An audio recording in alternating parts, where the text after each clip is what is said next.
Hello everyone! Welcome to the stream today. Can you hear us? Do you all want to say hello? We get like terrified every stream that there's an audio issue, so we've got to get it out of the way as soon as possible. Okay, let me try this out as well. Hello everybody. Ilya, what about you? Are they able to hear you? Hello everybody, can you hear me? Are we all sounding good? And then we'll do the proper introductions. Awesome. Yes? Okay, everyone, welcome to the stream. We are back with some more Horizon Call of the Mountain, back in VR. We'll have Ilya playing it with us today, but we're also joined by Richard. Did you want to introduce yourself? Yeah. Hello. So I'm Richard. I'm the studio animation director at Guerrilla. And I've been with the company for about 15 and a half years now. Yeah, it's been super long, but very rewarding overall. And yeah, I helped quite a bunch on Call of the Mountain together with Ilya. I think I joined the project maybe about... So mid-period, right? I think I was the first one after you and Yeah. NJB basically started working on it. So maybe after a year or so that they were working on it, I started to roll on as well, and been working with the Fire Sprite team for about 3.5 years now in the game. So That's a long time. Yes. Ilya, do you want to go ahead? Yeah, I'm Ilya Golitsyn. I've already been here before, so probably if people saw me, they remember me, but just in case, I'm lead franchise artist at our franchise and community department, but I also used to be principal character concept artist, and I kind of came up with the whole idea of the Horizon Call of the Mountain pitch back more than 4 years ago, and from there been supporting the development of the project, and yeah, that's it. We also, you may recognize Richard from GaiaCast, and this is also his first stream, everyone, right? That's correct? yes. So be nice, Yeah, I'm everyone. super new to streaming, so this is a whole new world to me. And it's fun to see the chat basically and people actually responding to what you're saying Yeah, instead they're a of great bunch. recording up front. We'll be gentle, yes, that's all we can ask, you know. Welcome, welcome. Hi, Sky Eye. How are you all doing in the chat? How did the stream go yesterday, by the way? I heard they were playing Fortnite on stream, and I heard they won every round. Did they really? Yeah, Holy shit. apparently. Like, they looked very proud when they came out, so I need to know if this is actually true, because I didn't have time to watch it. But I did come in at one point because I needed to find a plant. So, but at that time, they were both like, we don't know how to build. So then I was like, okay, I hope this goes well. And then they came out and they were like, we won! So yeah, I need to know if that's actually true. But yes, hello everyone. Welcome to the stream. Fortnite yesterday, that's right. Yeah, they were talking about they were showcasing the Aloy skin. Was it good? It's on now again, right? Yeah. Gotcha. Should get that one. Anna Aid, well, Anna's professional Fortnite streamer. I have no doubt she's secretly moonlighting as a professional Fortnite streamer. But yeah, we're prepared. We're ready to jump in, play some more Horizon Call of the Mountain. We are a bit concerned that we have a save file that might be a bit old, so we may have to replay a chapter, but if that's the case, we'll just breeze through it, and then we'll move on. Basically, if you remember where we left off. Let us know. Yeah, let us know. The Aloys all teamed up together. That's good. 3 Aloys and a bear. Sounds like a band. That is true. Or fairy tale story. Yes. So how are you feeling, knowing that it's your first stream? Feeling good? Yeah. Yeah, it's fun. You do so much public speaking though. There. You're well, fine. I mean, I guess yes, to a certain degree. I mean, it's still there's always a little bit of Nerves. well, not nerves, but a little bit of attention. It's okay to say nerves. Yeah, okay, a little bit, but not that much anymore. I mean, I think the GaiaCast was. That was nerve-wracking.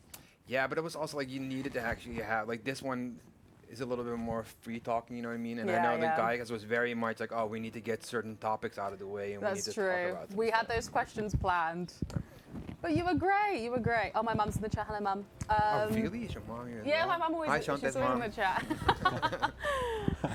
Okay, we are back. Is this? We haven't played this section before, right, everyone? I don't think so. So are we too far now? No. I think we're. There's like a second mission. Yeah, no. They said. Yeah, we were talking about this already. Oh, here it is. Yeah. Rich has lost the sponge, everyone. I'm really afraid to breathe.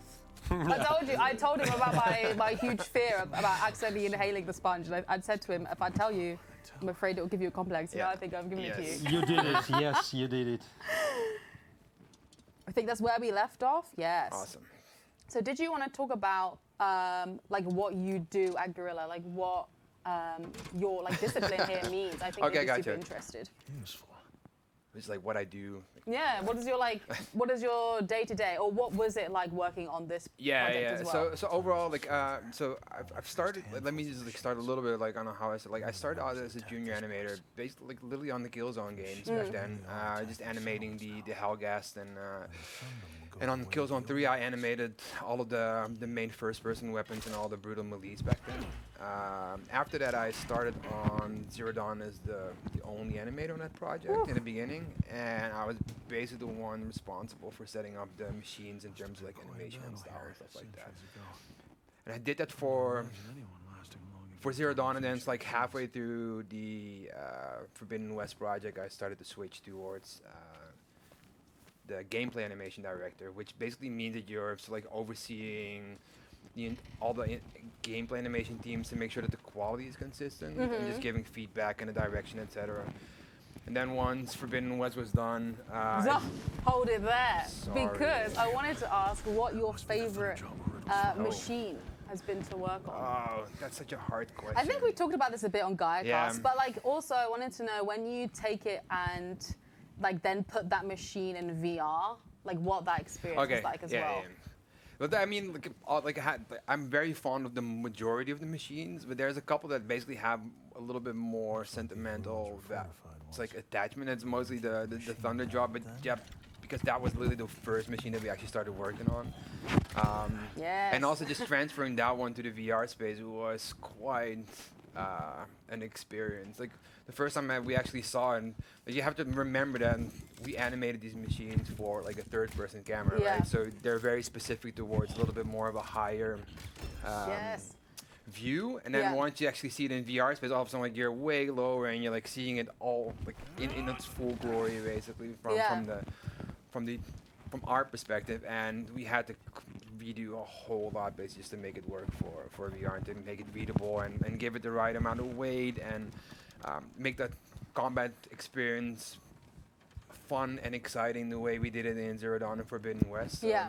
yeah, it was quite a challenge to be fair. I think we're about to come up to a Thunderjaw. Yeah, we saw him passing by it, and now I think it's going to be an exciting part. The machines are huge in VR. Poor little Aloy. I know. I think it's very easy to forget how big these machines are, and then once you play it in VR, it's like, wow, these are huge. Even the like watches are so much bigger than you'd expect them to be.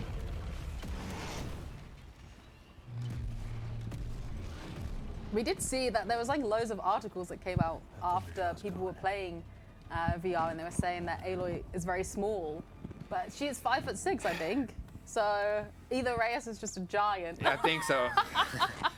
Yeah, with Rise, we kind of decided that we want a particular feeling of being him. Yeah. Kind of, it's always challenging how much of a player you want to have there, and how much of the character. And actually, we thought that he is quite a tall guy. We wanted people to feel to feel his tallness. Yeah. Right, but that kind of came across as, oh, everybody else in the game feels It's very very small. small. 7 foot tiny. tall.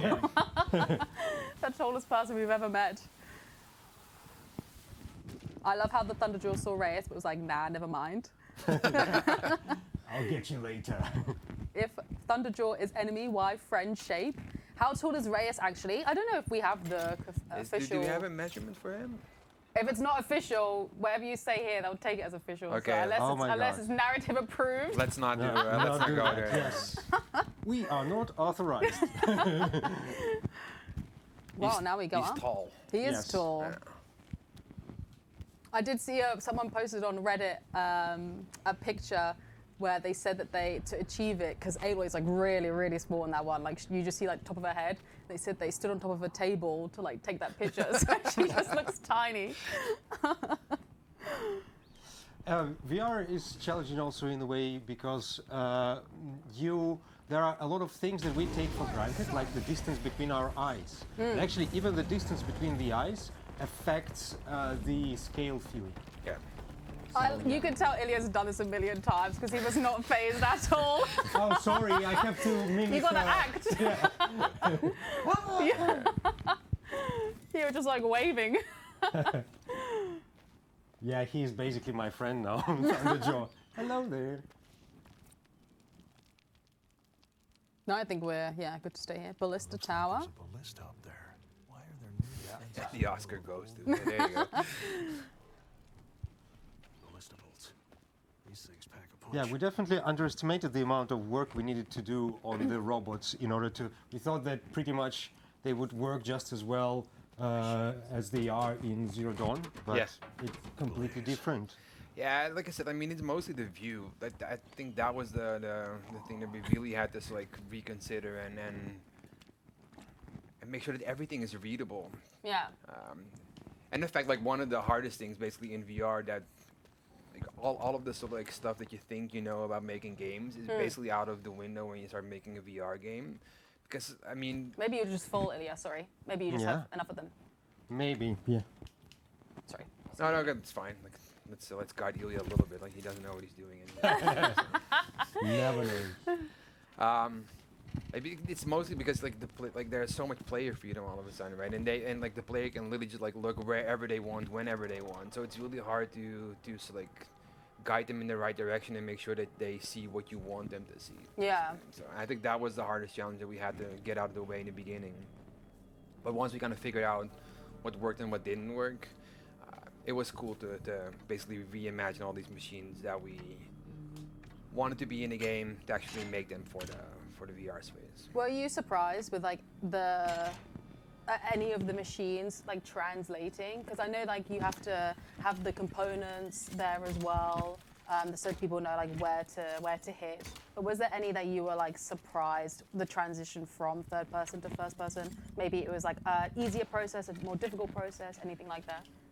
I think like I had the same reaction literally that everybody else had. Is like, holy crap, these things are big. You know what I mean? That was the first thing that I had, and then specifically ones because I think like the first time was the Thunderjaw, but then also we had a prototype of the riverboat right in the beginning, like the opening level. Yeah. And then once I saw the Grazer, for example, like walking next to me, like, oh my god, that thing is so large. It's like how do you actually manage this, like, to get that in game properly? You know what I mean? So.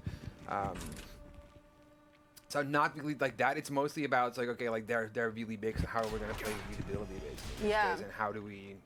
And also the weight kind of still like stuff. That's also one of those things. Like we had to slow them down quite significantly towards what we were doing in the Aloy games, or like the Horizon Forbidden West and Horizon Zero Dawn games. So. Well, like a lot of people talk about the difference in like scale.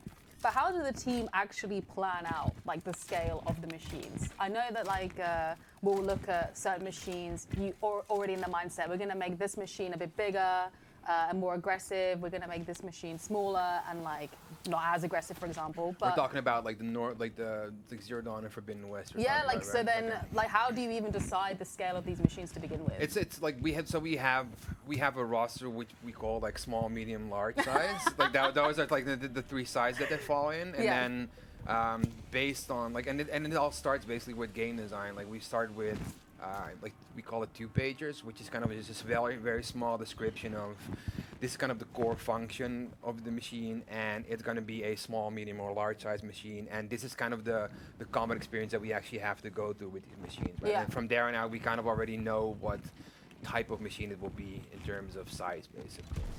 And then we have like the. Sorry.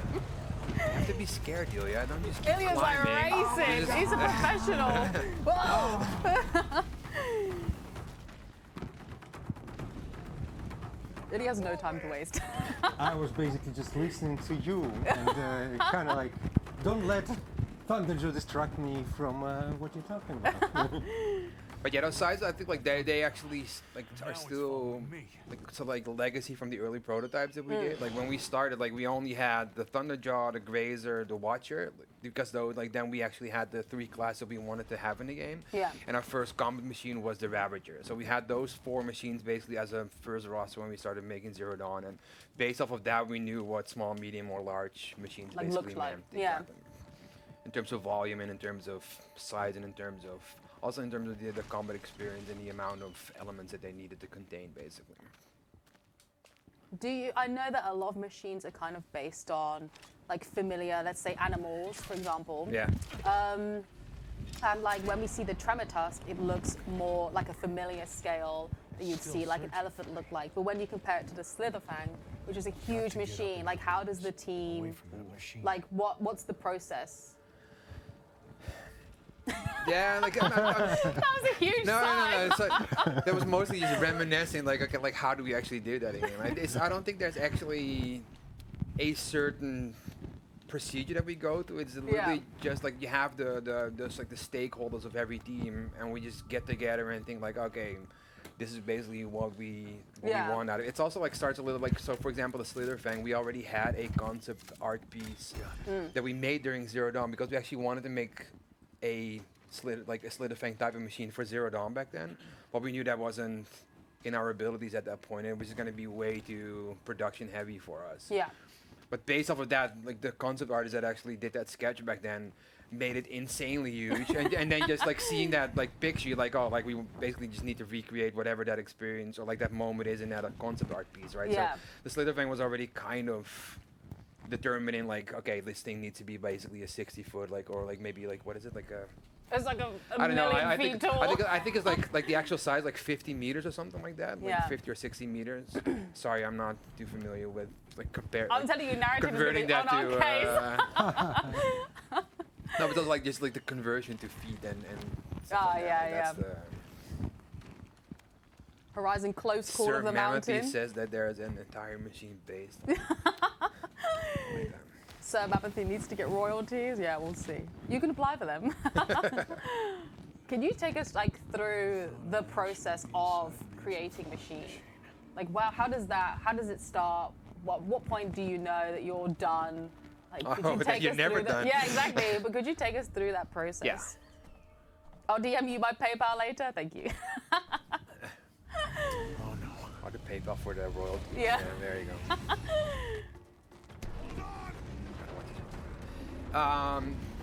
Yeah, I think like I said, I mean, we start with that view pager, right? That's basically that comes from design, and then we kind of like talk it over with all the stakeholders and see like what can we do to make this machine fun, what is like the core like element that we need to work on.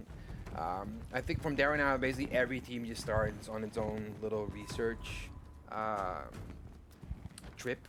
If that makes sense. So I think like from an animation point of view, we mostly start looking, okay, what is the familiar type of animal that we might want to incorporate, and how can we switch it up in terms of behavior or locomotion to give it a little bit of a surprise element, basically, right? So we always try to combine like 3 or 4 different animal types into one machine, so it doesn't translate one to one, basically, because that's the thing that would make it a little bit too easy for us, basically. Then it would be too much on the nose. After that, we just start prototyping the hell out of that thing. So like right now we have quite a big library of machines that we have, so it's easier just to maybe retarget some animations, use a base animation from different machines as a starting point, and then we can literally just focus on the combat experience.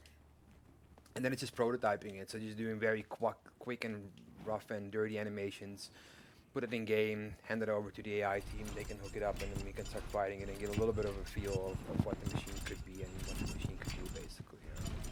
And then you just go into this process of actually going into production for the machine, which means that for the smallest machines have about 150 to 200 unique animations. Some of the bigger machines have around 500 to 600 unique animations, and they all need to be made by hand, basically. We can't motion capture these machines, right? So they all need to be keyframes. That takes quite a long period of time to actually get that out of the way. But we try to do a first pass in about 2 to 3 months with 2 to 3 animators per machine.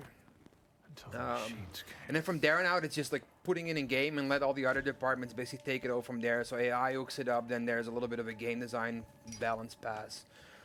And once it sort of like is in its first functional state, that's when we go into this iterative process where we just go back and forward the entire time to really try to make sure that everything works for the machine, you know what I mean? And that can take quite a long time. So during a normal production for a game, it actually does work, like from literally like from the moment we started the game up until basically the last day they were allowed to work on stuff. Yeah. We're still working on the machines basically.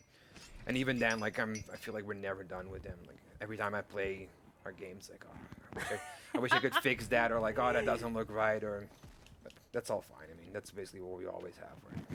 Well, if you wanted to know more about the process of creating a machine, you can always go and watch our Building a Machine video on YouTube, which actually you had a hand in. You sent us loads of footage for that. That is the Slitherfang. So if you want to go check that out, you can see how the different disciplines around Guerrilla come together to create a machine. And quite a cool video. I love those videos. We should hopefully have another one coming up soon based on an element of Call of the Mountain. So keep your eyes peeled for that. It is like almost done. It could be today, but it is almost done. So if not today, sometime early next week, I think. That's a cool video. Yeah. What about how did you actually get into like the gaming industry? How did you get into animation in general? Yeah. I took a little bit of a detour. Sorry, I'm just watching like every once in a while. I was like, oh yeah, I remember there's a Thunderjaw here. Yeah. I remember my work is here. Yeah. I found out quite late that you could actually do animation. So I mean, it's not even like a super long detour, but like, I never like considered it to be a profession. I always loved animation, but I never thought like that you could actually do it as a profession. So, yeah. But eventually, it's like once I did figure out, I basically just went to art school for it. And the funny thing is, I actually wanted to be a feature film animator. So cool. The game industry was never so, like on my radar. But then once I was done with my bachelor, I knew my animation view wasn't strong enough. I didn't know it was a sad story. I knew it wasn't strong enough to basically get into feature film animation, right? Like just the Pixar and the Disneys of these world, like those kind of things. So, and I didn't know that I needed to have a lot more hands-on experience. And luckily, and I basically just like stumbled on like by doing some research, like oh, Guerrilla is actually the only thing that actually does like AAA type of quality. And it was in the Netherlands, and I'm basically born and raised in Amsterdam. So like the studio back then was like 10, 15 minutes away from my house. So I figured like, at least let me try it, you know what I mean? And I figured like I was gonna be declined, like rejected and try again in a couple of years when I actually did have some experience. But luckily enough, they were looking for animators, and since I was locally and they saw some potential at least in me, they hired me for Killzone 2 back then. And to be fair, like once I started working on a game, was completely hooked, and I basically never wanted to work in feature film ever again afterwards. And well, surprise, surprise, 15 years later, I'm still here. So, is this the only games company you've worked at? Yeah. Oh, that's so nice. Yeah. So basically, straight out of school, got hired and never left. Super loyal. Yeah, like Anna. Anna's been here since her internship, and now 7 years later, she's still here. But to be fair, like a lot of people actually have that with our company. Yeah. With our studio. And it's in my Guerrilla is not my very first company, but of course definitely very first like big AAA development studio. But I would say, like from my experience, Guerrilla has a very high retaining quality and also comebacking quality. Yeah. Because I see people like leaving that for some quite years. A bit as well. I mean, like that's basically what happens is that people like maybe like that have been working here for maybe like 7, 8 years. They wanna explore, see what else is there, and then like once they're in another studio, they find like oh, like they actually, it's just on a different game, but like the process and the experience is kind of the same. Yeah. And then they kind of like have a little bit of homesickness. Yeah. So then eventually they come back. Let me back. Yeah. Call of the Mountain Dew. Ew. Ooh, I would drink that one though. That sounds pretty tasty. A spicy drink. It needs to be a blaze color, right? I think that actually somebody said like drink the blaze and let the Thunderjaw eat you. Take one for the team. We haven't actually died that much during our playthrough. Oh really? Yeah, we've been doing all right. We have had some deaths that were preventable where we've like missed a jump. But I mean, last time Sanjeev played, right? No, was it? No, Sanjeev didn't play. He was a guest, but we've been playing with Kiers. Ah, okay, gotcha. And then Kiers has let us die a few times just from like jumping and missing like a catch. I was already gonna say like if Sanjeev plays, then you never die basically. That's, professional gamer. Now it's going to be quite a cinematic moment, if I remember it right. This is Yeah? gonna be awesome. Let's go. Look at him. This was so hard to get right. Whoa! How long does something like that take to make? Yeah, that took a long time. It was most of the time like, so this one, of course, like we have to slow down because if we do it in real time, then it was basically impossible to make sure that the player looks at that point. Yeah, But also just like, but overall, it's mostly the readability of the kind of like when does he come in, how fast can he come in. Do we still have? whoosh. Yeah, do we still have time to actually get the silhouette? Because like we still want to have like the this also came literally from the concept art. I don't know if we actually have the concept art somewhere, but No, we don't have any artwork in this Oh. room. gotcha. There's a concept art piece basically where you see a player kind of like swinging across, and then the Thunderjaw with the mouth actually coming from below. So we always wanted to recreate that moment basically. It's it's a key art actually, Yeah, right? yeah. It's on some of the.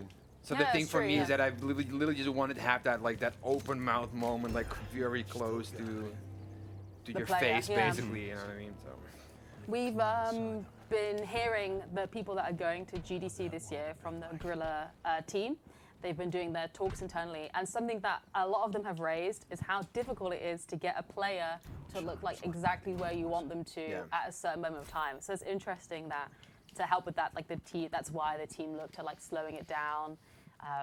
But yeah, they're always talking about this. It's always like, yeah, they just wouldn't look. it is literally that like, and specifically like, even like VR, like it's 10, like maybe 100 times worse because Yeah. again, like who knows where the player is gonna look at a certain point. I mean, like there could be something like we could basically be staging something super cool there, and then basically the player could be just looking at this like nice piece of land behind them. So All the people in the chat are looking at all the moss. They love Yeah. the moss in this game. exactly.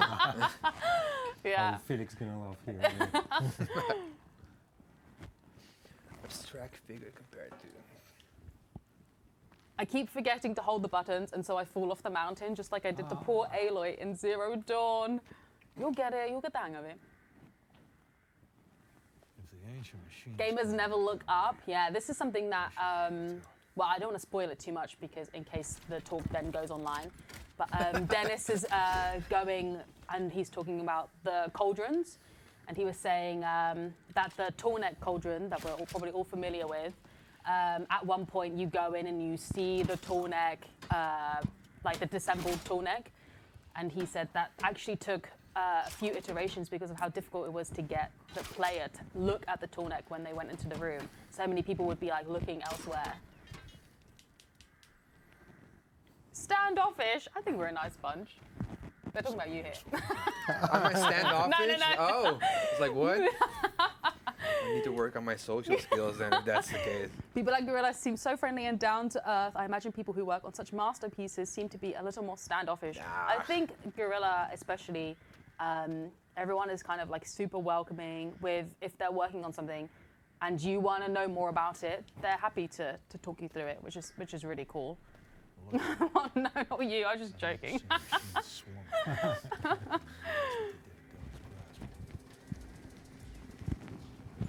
Now up we go. Let's do this. You think it's there? Yeah, you're almost there. How much time we got left? You've got we're only about halfway through. Yeah, man, you still have a lot of time. No sweaty. You're gonna Well, die. sweaty is exactly what I'm doing right now. You're going way You're too working fast. hard. Yeah. Okay, should have. Yeah, I also like not very used to playing City. I usually play these games. Go ahead, stand up. No, don't stand up. We need to Probably see not you gonna on the fit in the camera. Yeah. For standing, you need a different setup. Here, Liz. Yeah, that's like what I love and why I specifically wanted, like in my pitch, initially thought it's going to be more game about climbing and traversal Yeah. and fighting robots like close and personally, but traversal because it's in VR that you feel the scale so much better. Yeah. And the grandioseness of the environment as well as the scale of the robots. Yeah. Oh, come on. I'm also shooting today really, really bad, actually. No, you're I doing don't know why. fine. No, like no, he's done way better. Usually I'm shooting much better. Maybe because We've done so much testing of this game Yeah. every once in, like, and then like every time Ilya started playing, it was ridiculous. Like we couldn't even see what was actually happening because he was going so fast. Like he just kept on climbing and shooting, and then yeah, reviewing with me like at a certain point, like okay, Ilya, you're not gonna be playing. like please the don't review. anymore. Like we need to see what is actually happening. Yeah, I'm actually forcing myself right now to stand Just stand and and actually look look around a sometimes. bit. Yeah. So can people actually see what he's playing now or not? Is that the, I think we're okay, right? You are going. actually, You we are are going streaming. speedy. Oh, yeah, there we go. Oh, yeah. You think this whole time they I weren't thought looking we at the were. I game? thought it was just us seeing on the picture and no game. Is that All Mother that we can see, or a different mountain? I think that's All Mother. I'm a bit. That's like, are we gonna have Ben in here at some point for streaming I Yeah, I don't narrative remember that things? either. To be fair. I think it is, but I can check. I wouldn't imagine we are this close to Noralands. I can't remember. I feel like I have heard that it's All Mother, but I'll double check. Honestly, would love to see a speed run. Don't do that today. But yeah, so we should look at doing it at some point. Challenge accepted. But speed run. Ah, there you go. What are you doing? What are you trying to do? Oh, there we go. A very weird way to sideways jump. Okay. I'd be horrified to fall down one of those rusty corruptors. That was my first thing when I did the headset on and we actually started climbing and I saw the actual elevation that you're gaining and then how high you sometimes were. Yeah. And I was literally just scared to basically go from that point onwards. I Hell yeah. never really wanted to fall down. But you get used to it at a certain point. Yeah. I am demolisher. Now this one, not so easy to demolish. What a lovely table. Sorry guys. It's like the Mad Hatter, What a nice Yeah. little setup they've got here. Alice in Wonderland table. Testing now. physics, you know, testing. I'm testing. Okay. Is it here? Is it now? I think so. Okay. Yeah, this is the portion. Yeah, yeah, This yeah. is- We are here. Let's see how many times he's gonna die. Oh, he's so slow.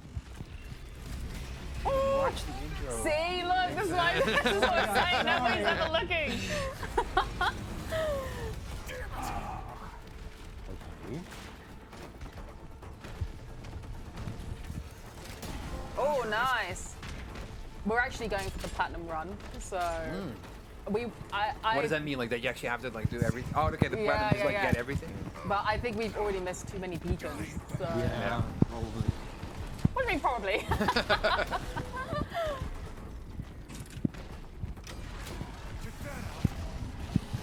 Have you fought this Thunderjaw like a lot of Yeah. times? Yes. How are you confident you could do it first try? Don't forget that like when I'm actually playing, like so when I'm reviewing and playing this, like I'm in God mode. There's no way I can actually, or else like it would just take too many times to boot things up and stuff. Yeah, yeah. And I might like, are we allowed to talk a little bit behind the scenes or not? I at think all? so. No, Okay, that's yeah, fine. like so basically we have what we call machine gyms. Okay. So that is literally just a gray box environment. Yeah, we've showed this on the Oh really? building Okay, machine gotcha. one. Yeah, yeah. So like that, basically that's where I've been reviewing it mostly. So I just spawn one of the machines that we actually have to review, and then just look at the same animation over and over and over and over and over, just to really get the details that we wanted. So you're saying if we were to give you the headset now, you would not beat this Thunderjaw? No, for sure, no. I suck at art. I seriously do. Because I'm either always in God mode or I'm just like standing there just looking at it, you know what I mean? Just to see like if the animation works. The worst gamer to have. That's why I was really glad when I walked in and I saw Ilya. I was like, oh, okay. Like then at least I can just talk and sit and then watch somebody else play. You're slaying this one, dude. Yeah. Yeah, look at the bar, the health bar. You still have like a couple of towers left of you. It's the just- last Oh, one, right? no. Yeah, No, there no, you no, go. no, no. Yes. No! I had the time. Yeah, basically, he doesn't feel it from the very first time. So you kind of have some time to do it. So, Is this gonna be first try? Yes! Whoa! Whew. how does it feel when you spend like years, you know, like animating something? The worst thing ever. And just, somebody just like kicks it over in 3 minutes and it doesn't even look. It's like. Even that death scene, like I pushed so hard to actually get like a nice cinematic type of death animation in there, and we never even saw it just because he was standing in the dark. Sorry. Thanks a They lot, wanted to Ilya. get back. First try. There you go. I was not expecting to kill. Even not all the boxes are down. Not all the canisters. You're getting a lot of GGs in the chat. What does that mean, GG? Good game. Oh wow, okay. Thank you. This really is your first Oh my stream. god, I'm such a noob over here. Well, at least now we know you weren't just being polite. No, I have no clue what actually. Amazing work on the Shell Snapper and Tremor Tusk in Forbidden West. Loved watching the animation reels on YouTube. Thank you so much. Very much appreciated. Step Yeah, I closer. love like compiling those reels at the end. It's a great way basically for the team to like Its messages. have a little bit of a celebration of the accomplishment that they've done, but it's Yeah. also a nice. I think like the thing that we found out with Zero Dawn is that Been less cryptic a lot of once people in that your play the life, games boy. actually appreciate it because they can finally just start seeing the animation, the machines up close without basically just being attacked the entire time. You know what I Yeah. mean? So Yeah, that's true as well. Yeah, Yeah. they get to see it from your perspective. exactly. So they basically just like get a nice, detailed view of things and Yeah. not have to run away or be scared or have to fight them and crush them. What is the machine that took the longest to create from start to finish? I think that's still the Thunderjaw, but that's mostly because we had to do it maybe like 4 or 5 times from scratch, and that was really Yeah. just because we really had to figure out what the game actually was. Yeah. I think like the other one was probably the Slitherfang, but that was like it was such a complicated machine in terms of technical setup, Yeah. and there were like it was a very complex rig as well, so we only had one animator that worked on that thing Really? for the majority of it. Yeah, so Wow. David Vince, shout out to David. This better take me up to some answers, not an ambush.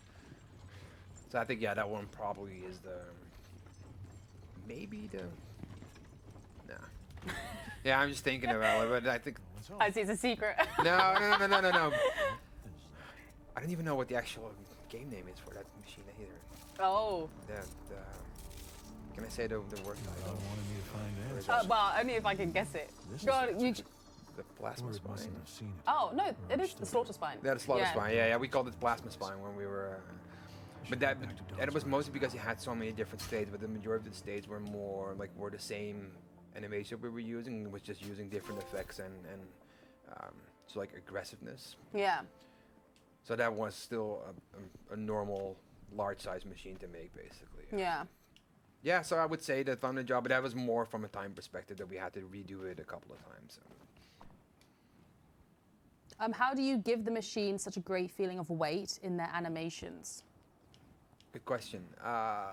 It's well, the thing is like if it was up to me, I would put like double the amount of weight in there. Oh, but really? yeah, but that's the thing. Like you have to like, then the game would basically be unplayable, right? So like there's sort of this fine balance between trying to put a lot of weight in there, but still make it feel responsive and fun to play. You know what I mean? So I think Yeah. that's always that kind of thing. Like how far can we push it in terms of weight, and it's really selling that. So like that the feeling that they are made out of metal. It's Yeah. not just like the if you just like take a normal kind of animal and you would literally just like translate that Yeah.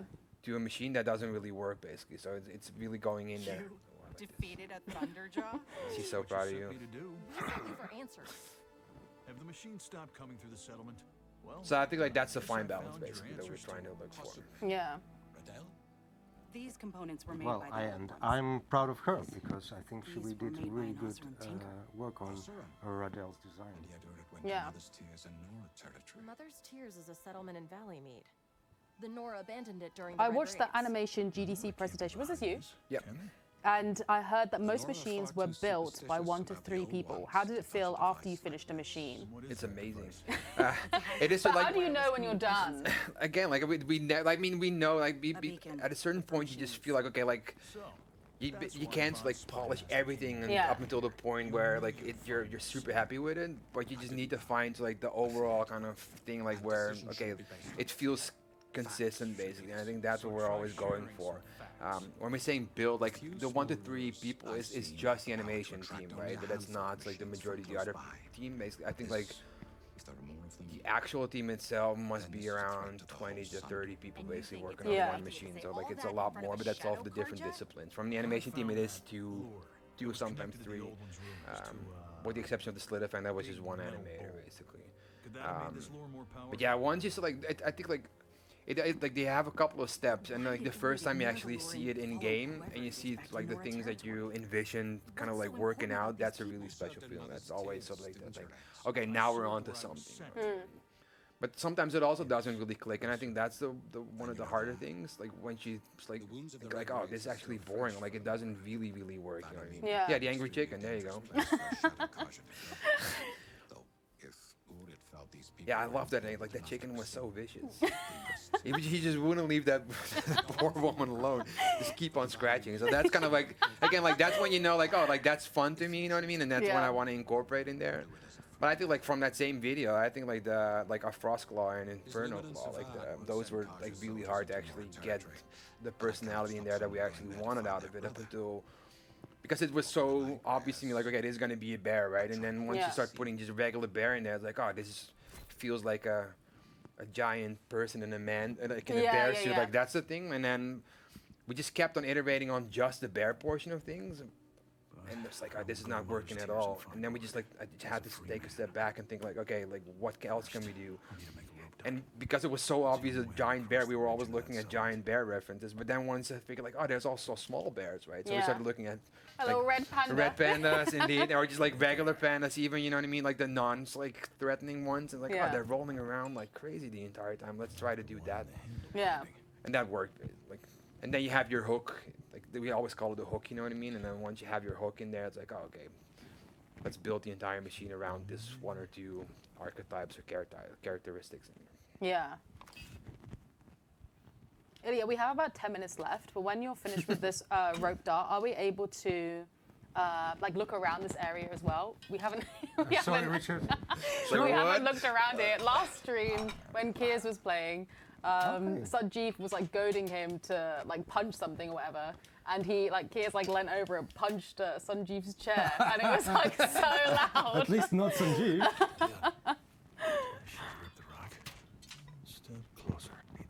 So if I may ask, the Horizon Zero Dawn, in Horizon Zero Dawn, the inspiration was clearly real-life animals, and Horizon Forbidden West, there was a shift to extinct dinosaurs. Do you think this is true?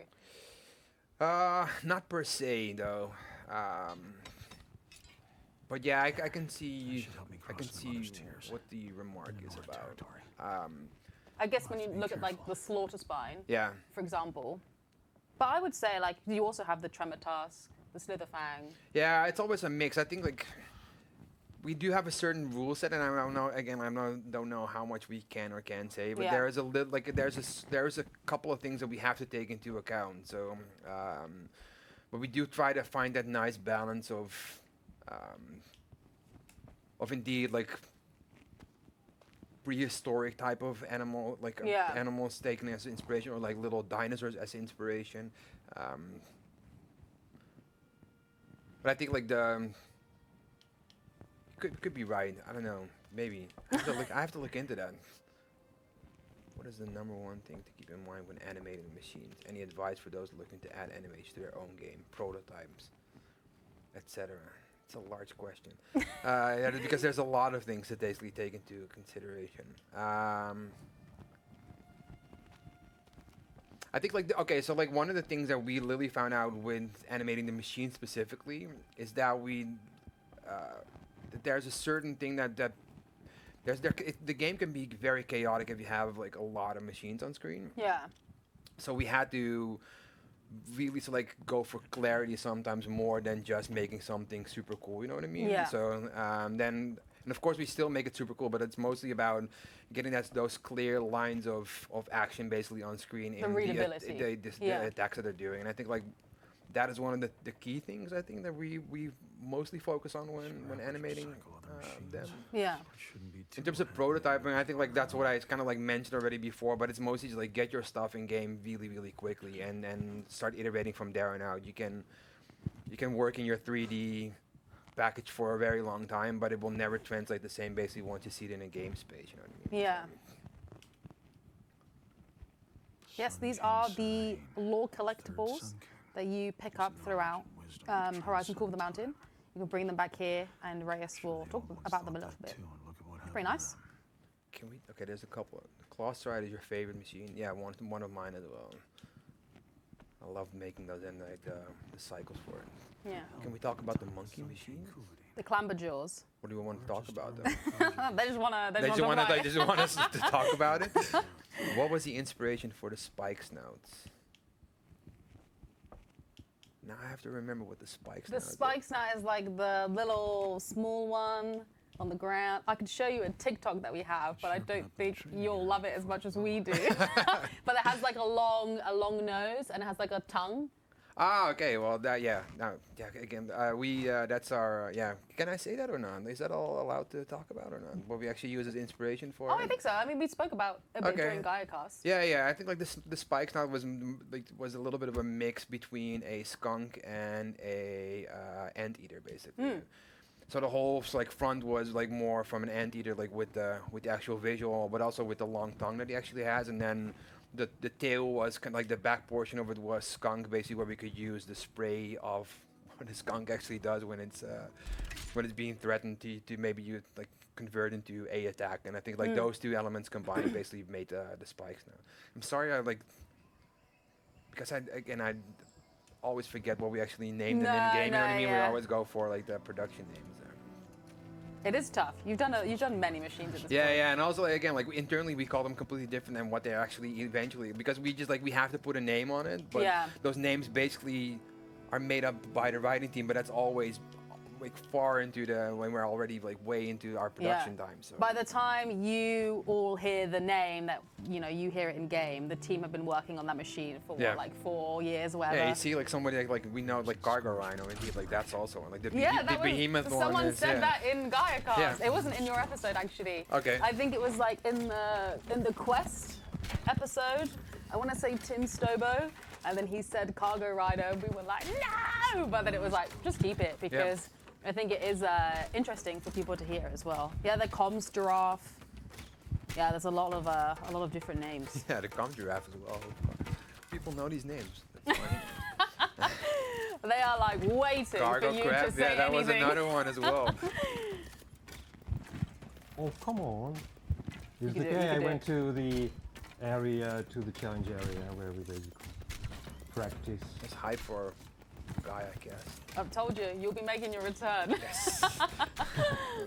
Yes, Gaiacast. Well, we don't have the filming or anything. We don't have those dates in place yet, but it should be some point very soon. An AI program. I don't know if you know much about this. A little bit, but I'm like, well, so how variety is the job from the GDC Ah, version? there I you got the feeling that they basically include and do everything. Come on. Is that true? There you go. Yeah, I think like it's kind of like at a certain point, like that's basically how teams are split up in general. So like you because it's hard to basically just like keep on switching on a daily basis to go from one task to the other. So at a certain point, you basically just have a little bit more affinity. For example, like with working on a machine, so you basically become one of the dedicated AI machine programmers. You know what I mean? And then we have a couple of them that are working more on the what we call humanoids, basically. So the NPCs and the settlements and stuff like that. You know what I mean? So. But yeah, they're very much included in it. So, but it's very much like whatever you're like wherever you want to specialize in, you can do that. It's not like you're basically being forced into something. You know what I mean? Yeah. So, You did answer this earlier. What is your favorite machine? Do you want to answer it again? well, I mean, like I said, I have a couple. So I mean, like I said, the Thunderjaw, but that's mostly because I had like fond memories of it. I Very still sentimental. like. Yeah, but I still like so in terms like I really like the Shell Walker. I mean, that's mostly because of the amount of personality we were able to infuse in that little one. Like our vision was always we want to make him. Yeah, exactly. Like cute. Our whole vision was always like we want to make him like a grumpy old man, like which is very protective of its little box, little cargo. Yeah. I did want to ask on like the back of this question, was there any machine that like from concept to the end, like you were surprised that you grew to love so much? He's grumpy, all right. Yeah, he is, right? Let me think. It's gone to Mother's Tears in Nora territory.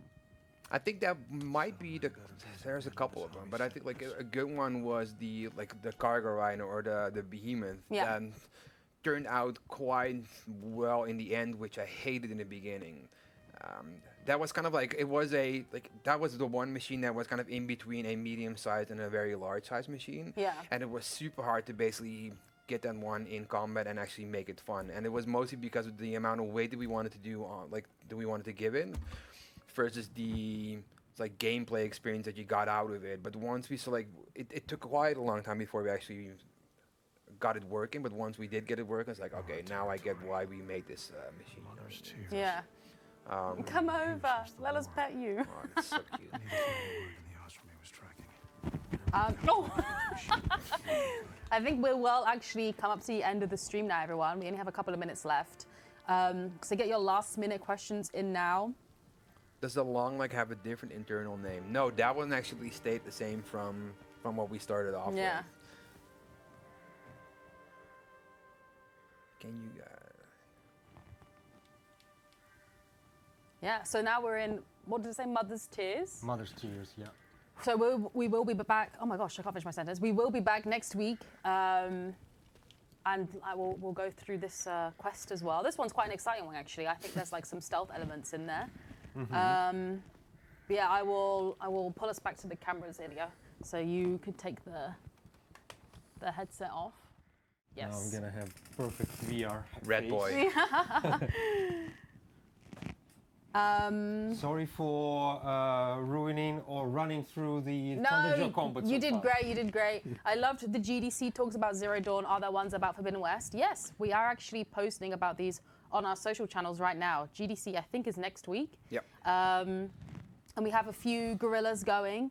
So hopefully... We also did a couple last year. Yeah. Those they're in the GDC vault, but you can only get access if you have an account there, which means you need to subscribe to it. But I think like they're posting them for eventually they post them online after 2 or 3 years once they're given. So hopefully next year, the one I did on Forbidden West will be online as well. What is GDC? It's the Game Developers Conference. It's where people like these guys get to go and talk about what they do, give some like interesting insight into development. I've listened to the ones that are happening this year because, as I said, GDC is next week, so we're sending a few Guerrillas. And yeah, their talks are super interesting. So I hope you will all get to listen at some point down the line. I don't think Blake is going this year, no. He's going, but I think like he's more he's talking. organizing. Yeah, he's helping out. But we do have some interesting talks coming up. We have one about like the living world. So if you enjoyed like Chain Scrape, for example, there's a talk about like how the living world of Horizon Forbidden West came together. There's one about like cinematics, but some of the other ones are a bit more technical. The Cauldron one? There's the Cauldron one. Dennis, you would have seen Dennis if you've been watching all of our Forbidden West streams. Dennis has been on, and he spoke about the Cauldrons there as well, but then he will be at GDC talking about it. And this is what I was talking about earlier with, it's very difficult to get people to look exactly where you want them to. So hopefully, yeah, you'll all get to check those out in the future. We'll let you know if they are eventually uploaded or not, but yeah. Oh, Boyce is actually going. We'll say hi to the gorillas that are there. So. I'm attending all the narrative and level design talks. Hooray! Yeah. Well, yeah, we're pretty much at the end of the stream now, everyone. How did you feel? First stream down? Yeah. Now you're a professional. You know what GG means? Like, now you can actually go out and stream. I'm going to do one tonight on my own now. Yeah, it was fun. Yeah? It's fun to basically just see, like, actually do the interaction real time, basically. Yeah. You know what I mean? Instead of the pre-made up questions. Yeah. Hey, I even see... There's Anna. Anna, there you go. Yeah, Ilya, what about you? You were obviously on a stream. You've been on a stream with us previously, but now you are playing. How does it differ? How did you find it? Yeah, it's kind of funny. I already did quite a bit of the game before, even Yeah. before the stream. So Yes. I feel a certain amount of strain, muscle strain right now. Well, But yeah, it was fun. You will actually see what Ilya was doing in Horizon Call of the Mountain sometime next week. We'll be posting. We should definitely post the behind-the-scenes pictures as well because they're fantastic too.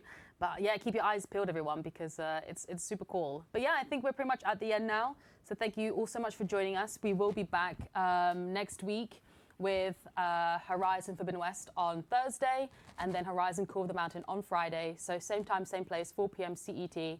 Just for all of the people that have already gone through daylight savings last weekend, just keep that in mind that it will be a different time zone for you now.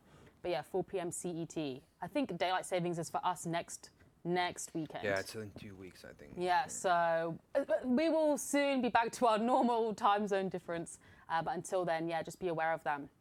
GTC and more Horizon next week is going to be great. Yes, I'm glad to hear it. Well, all right. Thank you so much, everyone. We'll see you again soon. Have a good weekend. Thanks Bye, for hanging out. Bye. See ya.